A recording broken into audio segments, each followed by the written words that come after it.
Senang lihat wajahmu pagi hari ini. Dan saya mau katakan kepada saudara, saya senang lihat wajah-wajah saudara pada pagi hari ini. Amin. Apakah saudara senang lihat wajah saya pagi ini? Haleluya, kita sama-sama senang. Nah saudara, firman Tuhan hari ini akan menolong kita keluar dari rasa takut yang tidak wajar. Yang mau katakan amin. Firman Tuhan hari ini akan mengokohkan iman kita. Yang mau katakan amin. Firman Tuhan akan merubah dari seorang pengecut menjadi seorang pemberani. Yang mau katakan amin. Hari ini firman Tuhan, kalau saudara responi baik-baik, engkau akan keluar dari perbudakan ketakutan dan muncul sebagai pemenang hidup dalam keberanian dalam setiap area dalam kehidupan saudara. Amin. Oleh karena itu, mari kita baca temanya bersama-sama yang saya mau sampaikan kepada saudara hari ini. Silakan slide-nya bisa dikeluarkan. Judulnya adalah Fear Not. Kita baca bersama-sama 2, 3. Fear not. Beritahu sebelah kanan kiri katakan, jangan takut. Ngomongnya aja takut-takut saudara. Coba lihat sebelah kanan kirinya, matanya sambil melotot, katakan jangan takut. Ternyata ada beberapa jemaat yang benar-benar melotot begitu ya. Sangat taat sekali. Oke saudara, ketakutan telah menjadi bagian dalam kehidupan manusia sejak manusia jatuh ke dalam dosa. Saya akan ulang sekali lagi. Ketakutan telah menjadi bagian dalam kehidupan manusia sejak manusia jatuh ke dalam dosa. Jadi kita harus pahami bersama-sama ketika kita bertanya kenapa kok saya takut? Kenapa kok saya seperti ini? Kenapa kok saya seperti ini? Saudara dengar baik-baik. Ketika manusia jatuh ke dalam dosa, bukan saja upah maut yang kita terima, tetapi di sana ada paket combo namanya. Selain maut yang kita dapatkan sebagai akibat dosa saudara, yang kedua engkau mewarisi rasa takut. Kita ulang bersama-sama, rasa takut. Mari kita buka firman Tuhan dalam slide sudah saya tampilkan. Kejadian 3 ayat 8 sampai ayat yang ke-10. Tolong slide-nya dibantu. Kejadian pasal yang ketiga ayat 8 sampai ayat ke-10. Mari saudara kita baca bersama-sama mulai ayat 8. 2, 3. Ketika mereka mendengar bunyi langkah Tuhan Allah yang berjalan-jalan dalam taman itu, manusia dan istrinya itu terhadap Tuhan Allah di antara pohon-pohonan dalam taman. Ayat 9. Tetapi Tuhan Allah memanggil manusia itu dan berfirman kepadanya. Di manakah engkau? Ayat 10 kita baca lebih keras lagi. 2, 3. Ia menjawab. Ketika aku mendengar bahwa engkau ada di dalam taman ini, aku menjadi takut karena aku telanjang, sebab itu aku bersembunyi. Adam tidak pernah merasa takut sebelumnya. Adam dan Hawa tidak pernah bersembunyi dari hadapan Tuhan sebelumnya. Tidak pernah kita lihat bahwa mereka manusia pertama yang diciptakan Tuhan mengalami rasa takut yang sedemikian rupa sebelum mereka memakan buah pengetahuan baik dan buruk. Sudah perhatikan baik-baik. Adam dan Hawa tidak kenal rasa takut. Tidak pernah bersembunyi dari hadapan Tuhan. Dan tidak pernah sekalipun mereka merasa diri mereka telanjang. Perhatikan baik-baik. Kapan saat mereka merasa takut? Kapan mereka bersembunyi dari hadapan Tuhan dan kapan mereka menyadari diri mereka telanjang? Setelah mereka jatuh dalam dosa. Dosa membuat orang Kristen hidup di dalam ketakutan. Seorang suami yang selalu pulang malam dan berkata kepada istrinya, aku meeting padahal main dengan teman-temannya. Maka suami seperti ini ketika pulang lihat wajah istrinya, wajahnya penuh rasa takut. Takut ketahuan. Seorang istri saudara yang diberikan uang belanja tiap bulan kepada suaminya selalu kurang terus karena dia tambahkan buat nyicil tas mahal. Tapi tidak pernah beritahu suaminya. Setiap kali dapat uang, terima uang, lihat muka suaminya, istrinya akan penuh dengan rasa takut. Seorang anak yang puji Tuhan, orang tuanya punya toko di Tanah Abang. Dia ambil tiap hari goban untuk jajan ceritanya. Tanpa beritahu orang tuanya, setiap kali orang tuanya datang ke tokonya, maka anak ini akan penuh dengan rasa takut. Pejabat negara saudara yang korupsi, yang mencuri uang negara. Ketika mereka mendengar ada 3 huruf K, P, K, maka pasti diliputi dengan rasa takut. Tetapi orang yang tidak melakukan kesalahan, orang yang tidak hidup dalam dosa, orang yang tidak terjerat dalam dosa, orang yang tidak melakukan kelaliman, dengan siapapun dia bertemu, dia tidak akan pernah takut. Ketakutan adalah tanda kita orang berdosa. Jadi kalau hari ini saudara, kita terus menerus hidup dalam ketakutan, maka saudara, engkau sedang berkata pada diri sendiri, aku pendosa. Takut ikut kul, takut ikut ibadah, atau takut ikut hal-hal yang rohani. Berarti engkau sedang berkata, aku ini sedang berdosa. Oleh karena itu saudara, kalau kita lihat akibatnya setiap orang memiliki ketakutan akan sesuatu. Ada yang takut akan ular. Ada yang takut akan ular? Yang takut sama ular angkat tangan tinggi-tinggi. Ya cenglilah, cukup masuk akal. Ular gigit kita kan kita mati, betul? Siapa yang takut kecoa? Nah ini agak kurang masuk akal ini. Siapa yang takut kecoa? Takut cicak kecil. Udah jelas cicak pakai kecil lagi. Kita gede, tetap kita lihat dia takut. Enggak takut Pak Anta, saya geli, alasan sama aja. Betul saudara? Ada orang takut enggak kawin-kawin. Ada orang takut kawin. Yang sudah kawin, saya punya teman takut enggak punya anak. Yang sudah kawin ada juga takut punya anak. Dia berkata, enggak mau punya anak. Kenapa? Nanti jam 2 pagi aku dengar suara anak. Aduh. Ada yang begitu saudara. Ada orang takut tua, mukanya ditarik-tarik terus ke dokter. Aduh, robek, diganti muka kucing. Kok lainnya? Ya lain lah, manusia sama kucing. Ada orang yang takut muda, ada orang takut mati, banyak saudara. Tapi ada orang takut hidup. Di TV Anda lihat, ada seorang pria umur 40 tahun, dia tulis surat cinta kepada istri dan anaknya, papa duluan ya, kira-kira begitu. Lalu dia tabrakan dirinya di depan kereta. Kenapa? Karena seorang pria ini dia takut menghadapi kehidupan. Dia ada hutang uang 100.000 dan gak bisa bayar. Halo? Saudara, ketakutan justru semakin bertambah banyak berjalannya dengan kehidupan yang semakin hari semakin canggih. Kita banyak takut, banyak punya sebuah perasaan yang was-was. Takut sakit, takut miskin, sudah miskin. Takut kaya, sudah kaya, takut miskin. Sudah ngerti maksud saya? Ada orang kaya datangin saya, Pak tolong doa keliling Pak di pabrik saya. Pabriknya berapa? Ada 5 pabrik. Kenapa? Saya takut nanti pabriknya dicolong orang. Yang miskin takut miskin, yang kaya takut kaya. Jadi maunya apa kita ini? Betul saudara? Betul saudara? Tapi gak masalah. Kenapa? Masih gak masalah. Kenapa? Masih awal khotbahnya. Nanti sampai akhir masih takut, ya itu jadi masalah. Oke, kenapa saya katakan tidak masalah? Mari kita lihat bersama-sama. Alkitab mencatat, tokoh-tokoh dalam Alkitab mereka juga bukan dilahirkan jadi pemberani. Abraham menjadi pengecut ketika dia bertemu dengan Raja Firaun, ditanya, "Hei, wanita cantik di sebelahmu itu siapa?" Abraham berkata, "Adik perempuanku."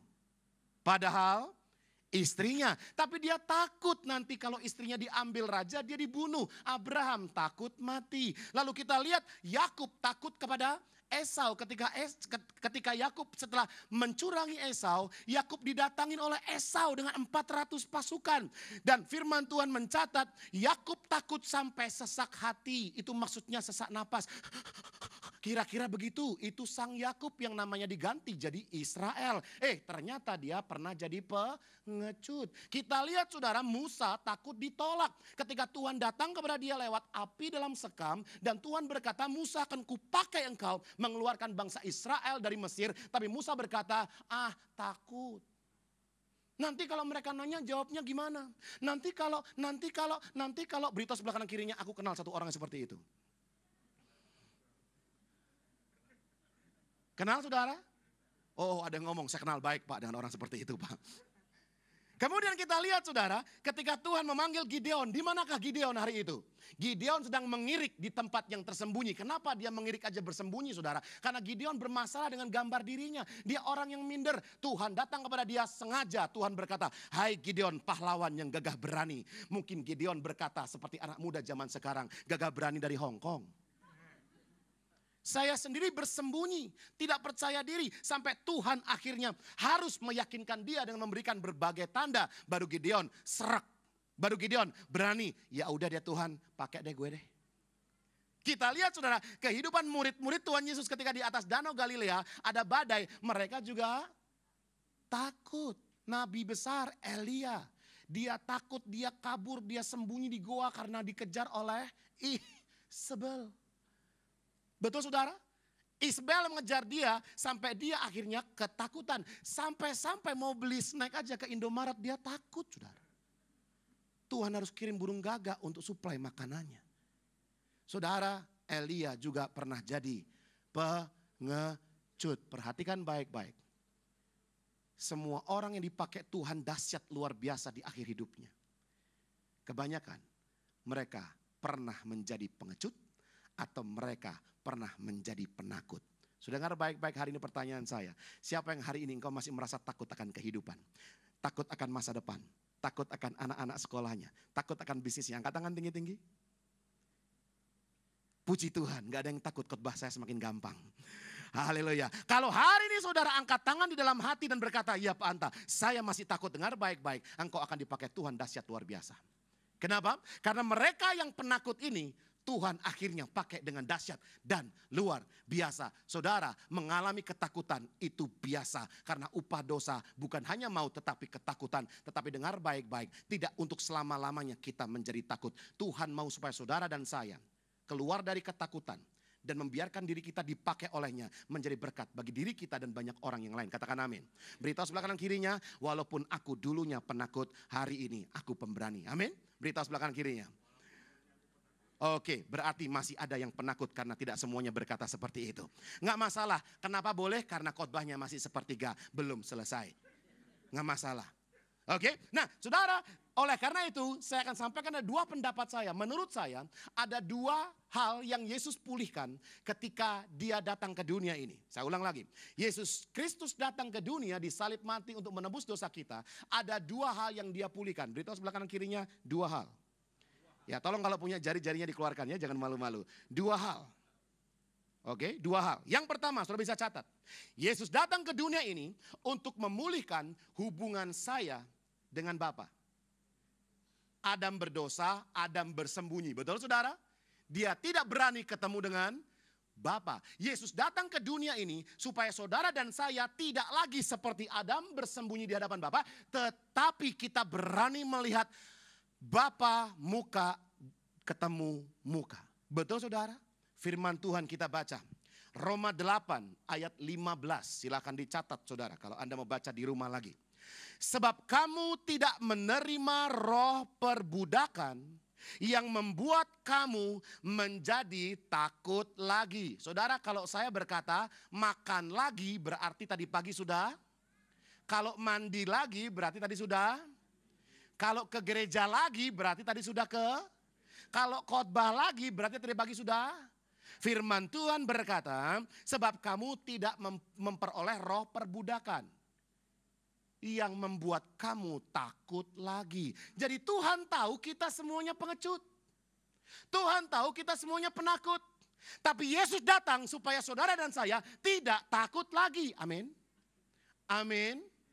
Dan roh penakut ini adalah roh perbudakan. Dia akan memperbudak saudara sampai hancur dalam kehidupan. Tetapi puji Tuhan ayatnya dikatakan, tetapi kamu telah menerima roh yang menjadikan kamu anak Allah. Oleh roh itu kita berseru, ya Aba, ya Bapa. Saudara, panggilan Aba ini panggilan seorang anak Yahudi kepada bapaknya. Itu panggilan mesra, panggilan rumah.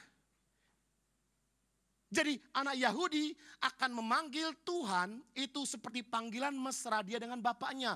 Aba. Makanya kita gak usah ikut-ikut. Kita doa, oh Aba, Aba. Itu panggilan mereka.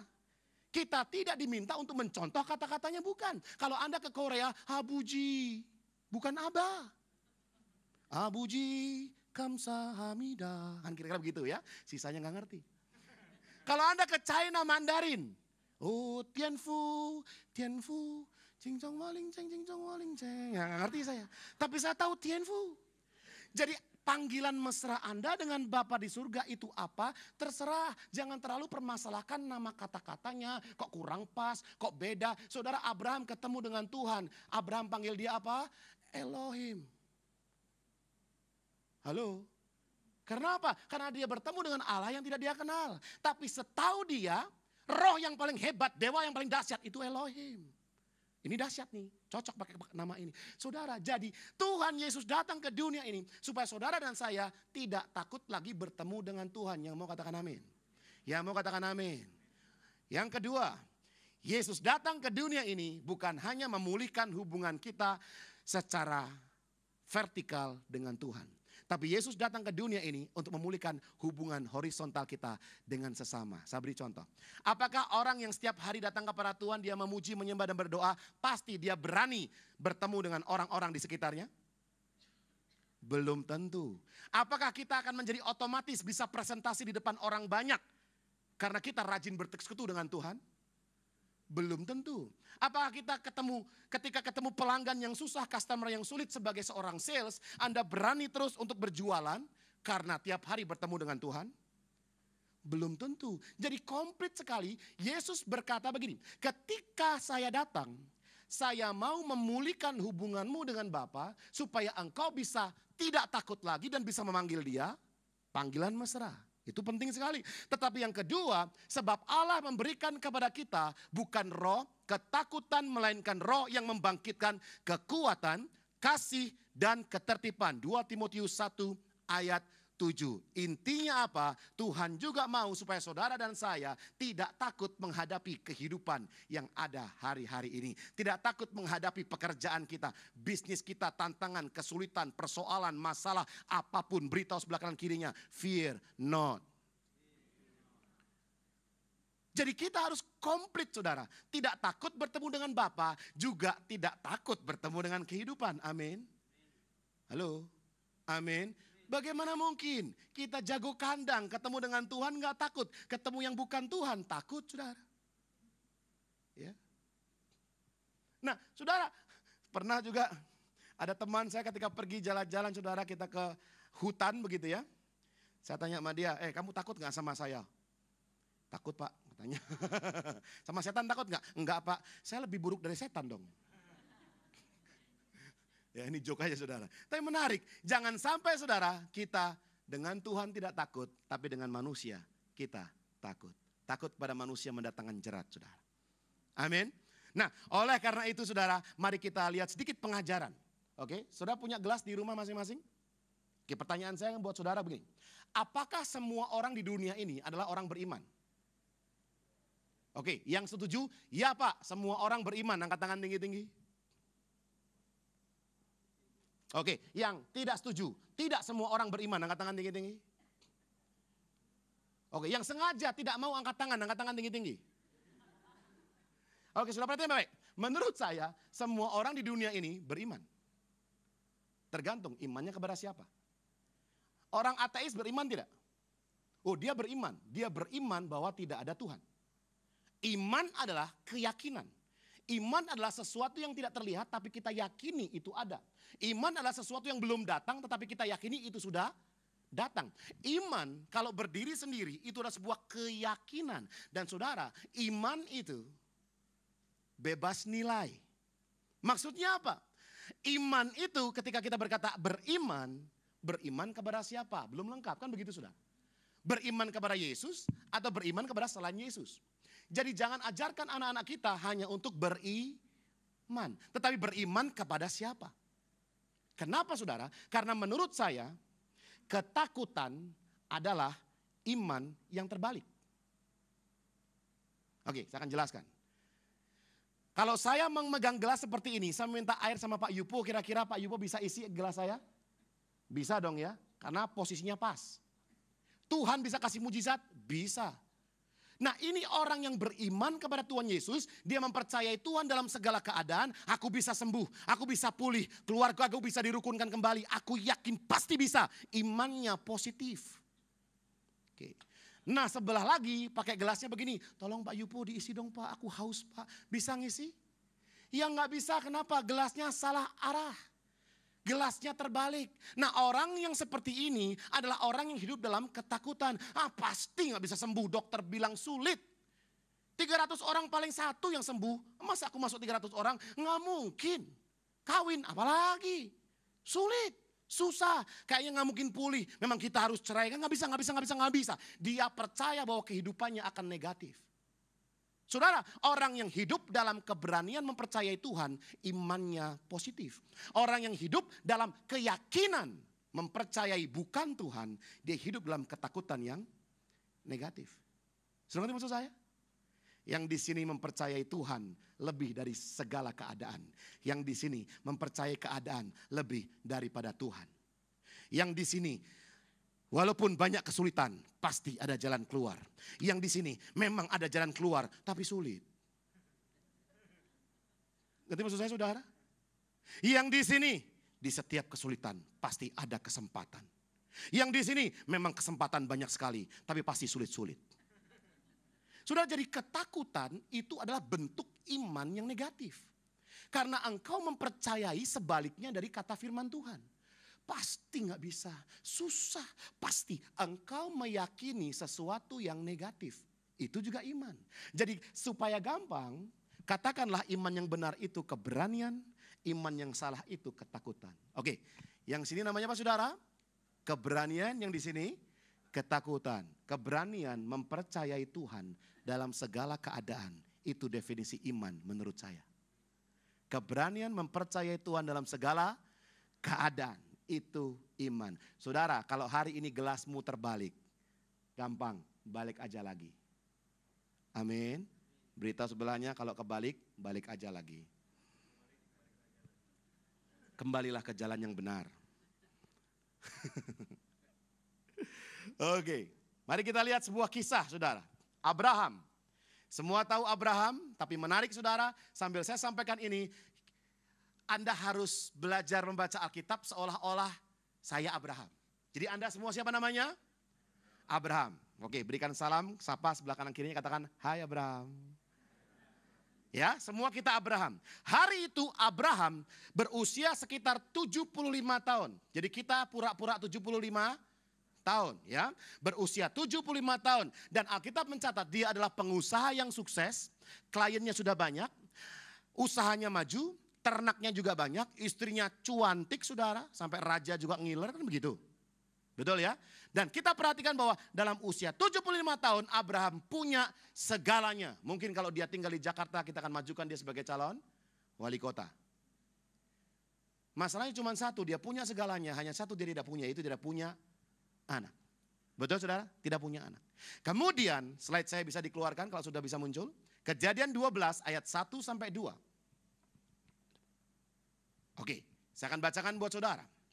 Berfirmanlah Tuhan kepada Abram, pergilah dari negerimu dan dari sanak saudaramu dan dari rumah bapamu ini ke negeri yang akan kutunjukkan kepadamu.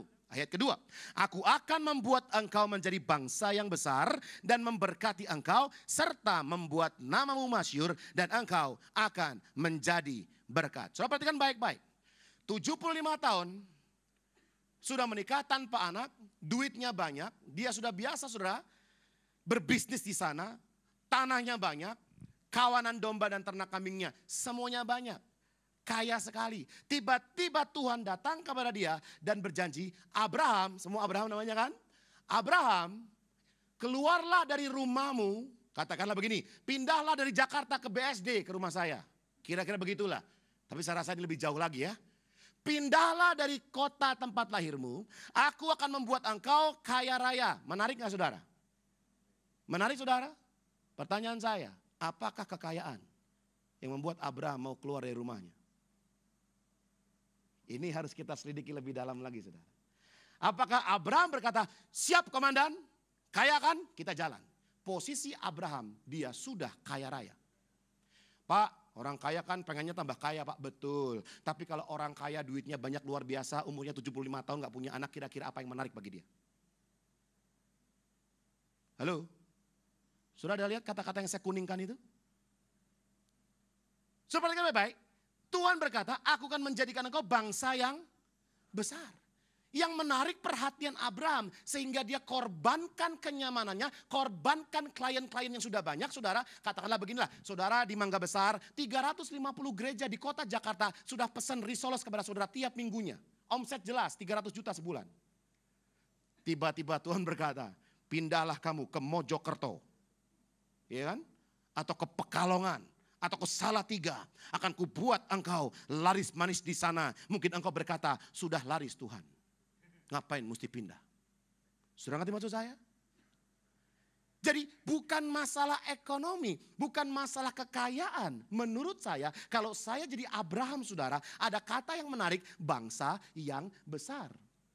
Abraham langsung berpikir bangsa itu terdiri dari kota-kota-kota. Kota itu terdiri dari keluarga-keluarga-keluarga. Keluarga itu pasti ada suami, istri dan ada anak. Nah aku nggak punya anak jadi bangsa yang besar. Soalnya zaman perjanjian lama, incest ya pernikahan satu darah boleh. Oleh karena itu bangsa Israel tidak boleh menikah dengan bangsa di luar Israel. Kenapa? Supaya kota mereka kuat, banyak anak, banyak rezeki. Ceritanya begitu saudara. Semakin banyak anak keturunan Israel semua. Kalau perang kan menang saudara. Kan setiap kali perang pasti mati. Makanya kawin lagi sama sesama darah supaya tambah banyak keturunannya. Zaman dulu. Nah sekarang berpikir bangsa yang besar, anak satu aja kagak punya Tuhan. Akhirnya Tuhan berkata lebih gamblang lagi dan lebih jelas lagi. Silakan next slide. Kejadian 13 ayat 16 tertulis. Dan aku akan menjadikan keturunanmu seperti debu tanah banyaknya. Sehingga jika seandainya ada yang dapat menghitung debu tanah, keturunanmu pun akan dapat dihitung juga. Saudara jangan tersinggung. Tapi saya mau bertanya sesuatu yang penting buat kita. Kalau Anda katakanlah kayanya tidak perlu sekaya Abraham. Tapi jika Anda hari ini Abraham dan kaya luar biasa, Anda bisa beli apapun, pengusaha sukses. Dan Tuhan berkata, akan kuberikan engkau anak kalau engkau keluar dari rumahmu. Akankah Anda keluar? Akankah Anda menukarkan harta Anda supaya bisa punya anak? Kira-kira begitu saudara. Saya punya teman, sudah menikah lama belum punya anak. Bayi tabung 2 kali ke Surabaya. Habis sekali 40 sampai 70 juta. 2 kali dia habis kita 200 juta saudara, apa yang terjadi? Tidak dapat anak. Sekarang dia adopsi. Dan yang menarik dari kata-kata dia adalah, Pak Hanta, saya akan bayar berapapun supaya istri saya hamil. Menarik saudara? Menarik? Ya. Nah mungkin tidak beberapa dari saudara berpikir demikian. Ya. Tapi ini yang terjadi adalah Abraham usia tua tidak punya anak. Tuhan berjanji menarik. Janjinya kamu akan jadi bangsa yang besar. Artinya aku harus punya anak duluan sebelum menjadi bangsa yang besar. Oleh karena itu Abraham berani tinggalkan apapun demi janji Tuhan yang besar ini. Saudara berapa banyak dari kita bersedia meninggalkan semua yang menurut kita berharga demi panggilan Tuhan yang besar? Angkat tangan tinggi-tinggi. Ya, saya juga gak akan angkat tangan saudara, betul? Kenapa? Masa tinggalkan sih? Tapi pertanyaannya adalah, kalau menurut Anda hal itu penting, berharga dan layak diperjuangkan, engkau akan memperjuangkannya. Amin. Amin. Nah inilah terjadi kepada Abraham. Menarik saudara, tiba-tiba 10 tahun berlalu, Abraham kira-kira usianya 85 tahun dan anak pun belum tiba-tiba. Debu dari tanah dari Hong Kong Tuhan, satu aja kagak muncul-muncul. Mau sebanyak debu keturunannya. Ini udah 10 tahun, kira-kira Abraham bisa marah saudara? Abraham bisa ragu-ragu? Abraham bisa takut? Kita kasih contoh. Minggu lalu di ibadah ini ada teman saudara mau bayar utang. Dia berkata, minggu depan ya pas Pak Anta khotbah aku bayar utangnya ya. Berapa utangku? 5 juta Pak. Wah pas ya, aku lagi mau bayar anak-anak TK masuk. Butuh 5 juta. Akhirnya minggu ini datanglah orang itu, dia menanti di pintu belakang, bahkan dia menawarkan diri menjadi asyir. Kenapa? Supaya kalau ketemu orangnya langsung saya minta uangnya, kan begitu. Tapi kok nggak datang-datang ya. Lalu dia masuk ke dalam, mulai nyanyi lagu penyembahan 1, 2, dia lihat ke pintu, kok nggak datang-datang ya. Mulai lagu puji-pujian semuanya tepuk tangan, dia tepuk jidat, kok nggak datang-datang ya. Lalu apa yang dilakukan? Ketika firman sampai sekarang saya khotbah, engkau masih lihat ke pintu belakang, kok enggak datang-datang ya. Saudara kita dijanjikan orang mau bayar utang, menunggu 2 jam aja kita pecicilan. Betul saudara? Kita mulai stres, cek BlackBerry handphonenya. Kok enggak ada pingnya?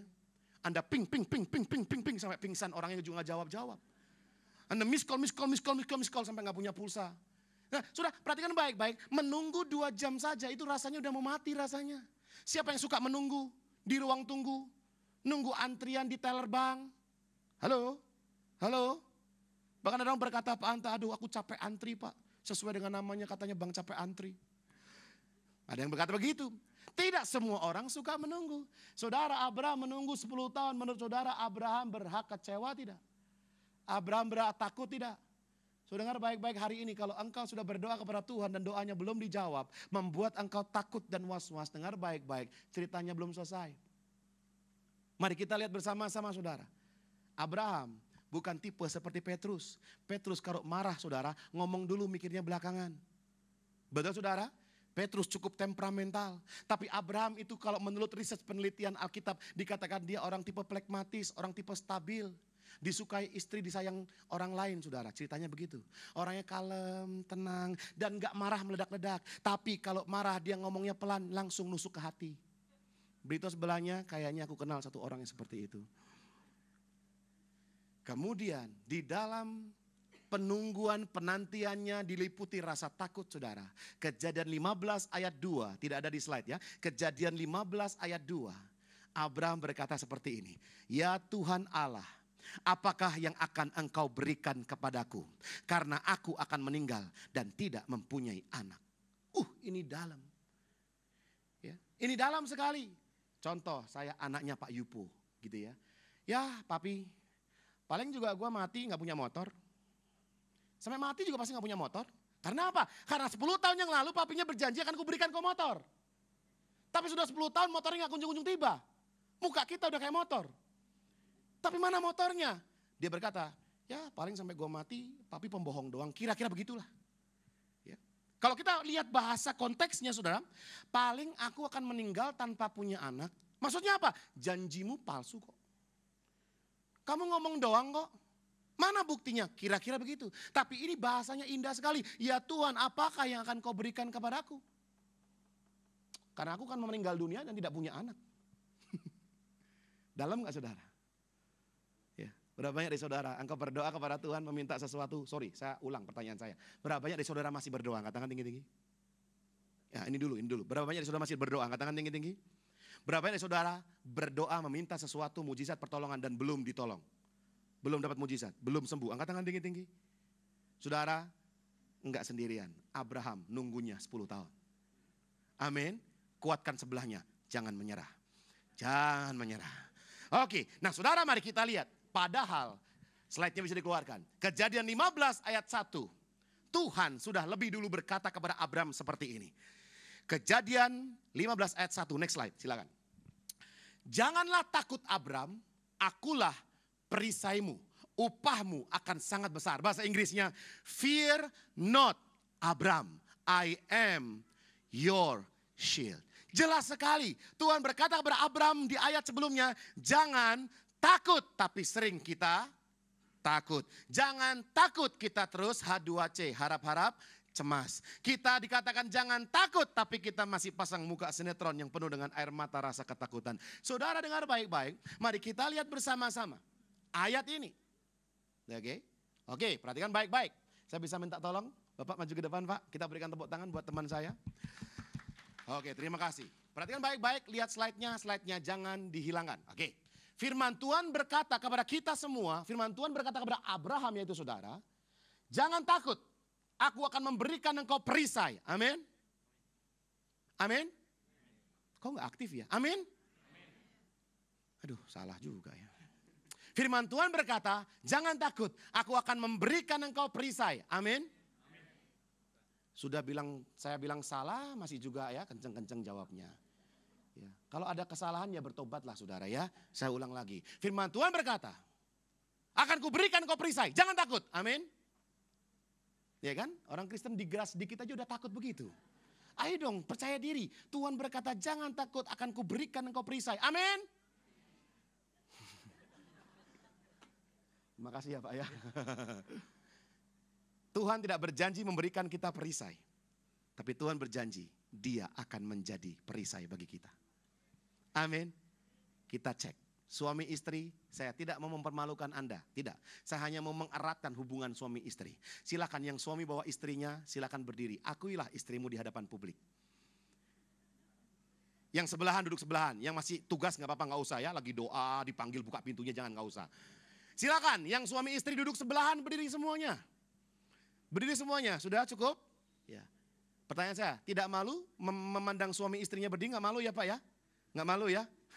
Dulu waktu masih belum boleh pegang-pegangan, kita pegang-pegangan. sekarang sudah boleh sah, pegang-pegangan boleh, nggak pernah dipegang. Memang manusia begitu ya. Sekarang suami, tataplah istrimu seolah-olah engkau baru pacaran waktu itu gitu ya. Oke, nggak boleh. Tataplah istrimu, katakan begini, sayang, akulah perisaimu. Ini suami istri bukan ya?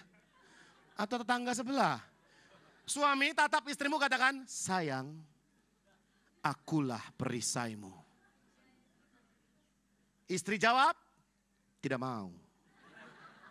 Kenapa saudara? Cek, silakan suami peluk istrinya.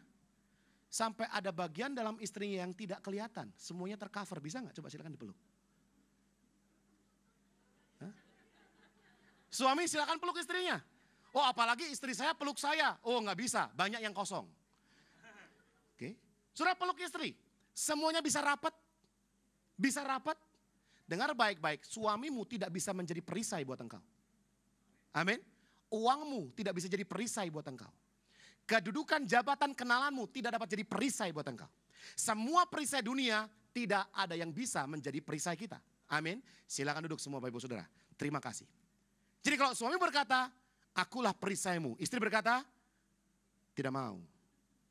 Saya maunya Tuhan jadi perisaiku. Hamba Tuhan berkata, percaya kepada saya akan jamin. Tidak mau. Amin saudara. Bos Anda berkata, saya akan jamin keturunanmu sampai anak ketiga semuanya S4. Sekolah, mentok. Jangan percaya. Kenapa saudara? Karena Tuhan berkata, akulah perisaimu. Tuhan tidak tawarkan perisai dunia, tapi Tuhan tawarkan dirinya sendiri menjadi perisai. Pertanyaannya, apakah Tuhan cukup besar untuk menjadi perisai kita sehingga kita tidak takut? Kita buktikan, mari masuk ke pelajaran Discovery Channel. Oke, silakan lihat slide baik-baik. Kita lihat bersama-sama. Ini adalah bumi, sebelahnya yang mirip bumi bentuknya besarnya Venus. Lalu ada Mars, Merkurius, dan ada Pluto. Dan planet Pluto sekarang sudah hilang. Jadi di sekolah tidak lagi diajarkan ada Pluto, ya sudah hilang. Jangan ada pengajaran sesat. Next. Bumi dibandingkan dengan Jupiter dan Saturnus, maka bumi sangat kecil. Bahkan bumi dengan Uranus, Neptunus saja kalah besar. Planet terbesar adalah Jupiter, kata orang pinter. Namanya Jupiter. Besarnya sebesar kelereng. Nah kita lihat, bandingkan bentuk bumi dengan matahari. Next slide. Nah itu bumi, kelihatan? Anda harus pakai kacamata 3 rangkap ya kan? Pakai teropong, kok nggak kelihatannya? Jika bumi dibandingkan dengan matahari, maka majalah Science mencatat the earth is just a blue dot. A blue dot itu bukan buat ngedot bayi. Bukan, baby bukan. A blue dot Anda ambil pena, Anda ambil kertas, Anda beri titik. Tik, itulah besarnya bumi dibandingkan dengan matahari. Beritahu sebelahnya, bumi kecil banget. Berita sebelahnya, bumi kecil banget. Kecil sekali. Tapi kita lihat, ya, karena semua planet ini kan ada di alam semesta. Alam semesta itu sama dengan langit, jadi nggak usah bingung. Anda naik terjun, Anda naik paling tinggi ke atas, Anda ketemu langit. Anda bor ke bawah, Anda ketemu langit. Ke kanan, ke kiri, sarang kanan, sarang belakang, Anda ketemu langit. Kenapa? Karena bumi muter-muter pada porosnya di tengah-tengah langit, kan begitu. Jadi kita punya teman namanya alam semesta. Kita lihat gambarnya. Nah itu yang hitam-hitam, next slide silakan. Yang hitam-hitam itu alam semesta. Nah kira-kira bumi seperti itu. Dan diameternya adalah 12,700 km. Oke, nah kita lanjutkan pelajaran selanjutnya. Next. Panjang total tata surya yang kita miliki, kata orang pintar yang mereka bisa tahu. Ada banyak yang mereka belum tahu, tapi yang sudah mereka ketahui panjangnya 12 miliar kilometer. Hadirilah ulang tahun GBI Mangga 2. Kita akan mengadakan bersama-sama lari pagi bersama gembala sejauh 12 miliar kilometer. Ya, pada garis finish semuanya sudah rapi itu, ada peti mati semuanya. Bahkan beberapa orang tidak sampai ke peti matinya, saudara. Sudah mati di tengah jalan. Panjang sekali. Itu dengan ilmu pengetahuan yang mereka ketahui sekarang. Oke, panjang tata surya, bukan alam semesta. Tata surya, dari planet paling jauh sampai planet paling dekat. Dari planet paling jauh sampai matahari itu panjangnya 12 miliar kilometer. Selanjutnya, jumlah galaksi di alam semesta sebanyak 100 miliar. Kita tahu galaksi Bima Sakti. Tapi masih ada teman-teman yang lain yang belum kita tahu. Ada 100 miliar. Selanjutnya, Bagaimana dengan bintang? Jumlah bintang di alam semesta sebanyak 400 sabu. Saya baru tahu ada kata-kata sextillion. Saya pikir ini seminar keluarga, saudara. Love, sex, and dating. Ternyata sextillion itu nolnya berapa? 1, 2, 3, 4, 5, 6, 7, 21, 22, 23. Siapa yang pengen punya uang sebanyak itu dengan iman? Angkat tangan tinggi-tinggi. Angkat tangan tinggi, yang mau? Angkat tangan tinggi-tinggi, yang mau? Yang mau? Jangan. Enggak mungkin. Ya, kita udah mati duluan. 10 triliun aja usah senang. 1 triliun 09. Ini 23. Saya kasih tahu sebelah kanan kirinya. Nasihat saya, jangan punya uang segitu. Ya, kita cari 10 juta aja udah gak ketemu anak. Cari segini banyak, saudara. Ya. Oke, kita lihat. Bintang terjauh yang dapat dilihat oleh mata. Jaraknya adalah, next slide silakan. 14 miliar tahun, betul? Masih ada cahaya. Kalau ada tambahan cahaya, itu berarti dikalikan berapa kilometer lagi, saudara. Kenapa? Kecepatan cahaya itu lebih cepat daripada kecepatan suara. Makanya kalau kita lihat petir, sebelum petirnya bunyi, kilatnya sudah kelihatan, betul saudara?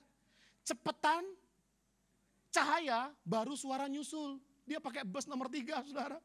Belakangan. Jadi kalau 1 tahun cahaya sama dengan berapa kilometer? Anda cari deh di Google, di internet. Tapi menurut saya hidup ini sudah susah.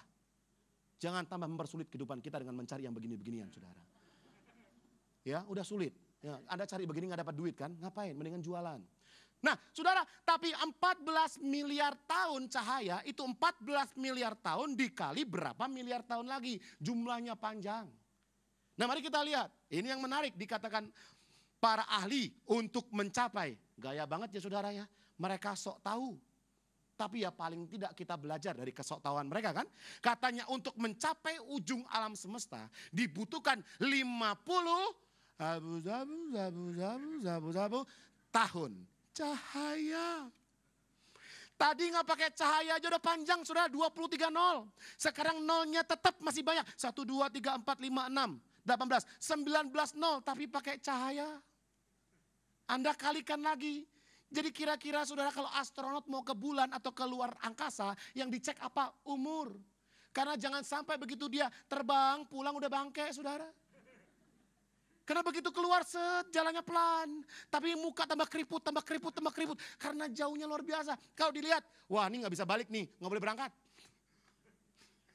Anda lahir, di astronot, saudara, di roket kan. Begitu pulang udah kuliah anaknya. Kira-kira begitulah. Nah ini menarik saudara. Ya, besar sekali. Beritahu sebelahnya, alam semesta besar sekali. Langit itu besar sekali. Tidak ada yang bisa menandingi besarnya alam semesta, luasnya langit, panjangnya, lebarnya, tingginya, dalamnya, luas sekali. Namun demikian, Yesaya 40 ayat 22, dia berkata saudara, dia yang bertahta di atas bulatan bumi, yang penduduknya seperti belalang, dia yang membentangkan langit seperti kain dan memasangnya seperti kemah kediaman. Saudara, langit yang begitu luas, besar dan hebatnya dipakai Tuhan untuk pramuka-pramukaan. Kayak spray, kayak bikin tenda-tendaan. Saudara, kalau Anda mainan tenda-tendaan pakai langit, berarti Anda segede apa, saudara? Lebih dahsyat lagi, saudara. Salomo berkata di 1 Raja-Raja 8 ayat 27. 1 Raja-Raja 8 ayat 27. Salomo mengatakan sesungguhnya langit, bahkan langit yang mengatasi segala langit tidak dapat memuat Engkau ya Tuhan. Berarti Tuhan yang engkau puja, Tuhan yang kau sembah, Tuhan yang kau puji, Tuhan yang kau kepadanya kau berdoa, kepadanya kau serahkan hidupmu, kepadanya kau berharap setiap hari, kepadanya engkau meminta mujizat. Dia adalah Tuhan yang sungguh amat besar sekali. Oleh karena itu dia berkata, I am your shield. Apakah aku kurang besar untukmu? Tanya sebelahnya, apakah Tuhan kurang besar?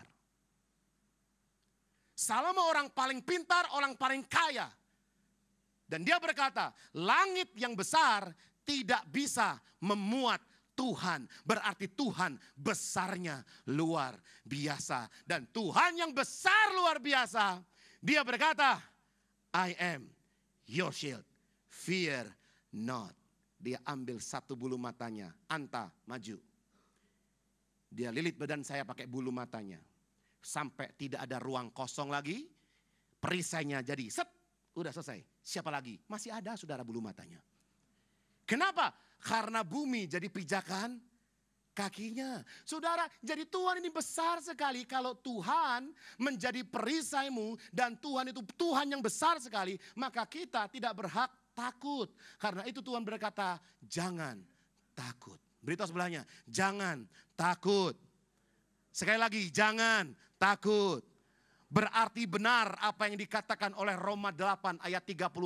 Berdiri bersama-sama. Kita baca ayat ini dengan cara yang benar, saudara. Roma 8:31. Kalau ada bisa dimunculkan di softwarenya. Roma 8 ayat 31. Oke, yang sudah menemukan katakan heeh. Ya, semuanya heeh. Walaupun nggak bawa Alkitab.